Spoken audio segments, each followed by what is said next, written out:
হুগলি জেলার খানাকুল ব্লকের অন্তর্গত একটি গ্রাম হলো কৃষ্ণনগর। খানাকুল থেকে 3 কিলোমিটারের মধ্যে অবস্থিত এই গ্রামকে খানাকুল কৃষ্ণনগরও বলা হয়। আর এই গ্রামেই রয়েছে প্রাচীন এক রাধাবল্লভ জিউ মন্দির। যাদবেন্দ্র সিংহ রায়চৌধুরী এবং ওনার পুত্র বংশীধর সিংহ রায়চৌধুরী সপ্তাদশ শতাব্দীতে পণ্ডিত নারায়ণচন্দ্র বন্দ্যোপাধ্যায়ের সহায়তায় এই এলাকায় প্রায় 300 গ্রাম নিয়ে খানাকুল কৃষ্ণনগরের সমাজ প্রতিষ্ঠা করেন, যার জন্য বাংলার বিভিন্ন জায়গা থেকে প্রচুর পণ্ডিতদের নিয়ে এসে এইখানে বসবাস করান।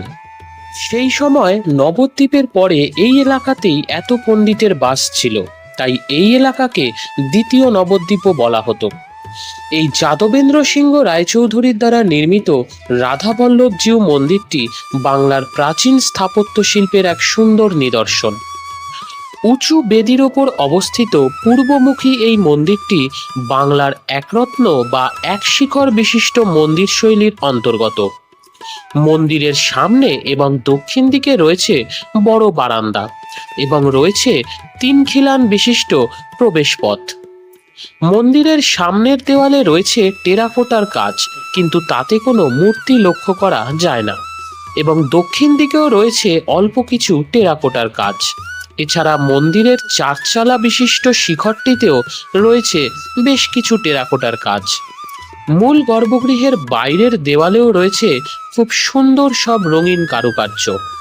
মূল গর্ভগৃহে রাধাবল্লভ এবং রাধিকা নিত্য পূজিত হন। মন্দির খোলা থাকে প্রতিদিন সকাল 10টা থেকে দুপুর 1:30 এবং বিকেল 5টা থেকে রাত্রি 8টা পর্যন্ত।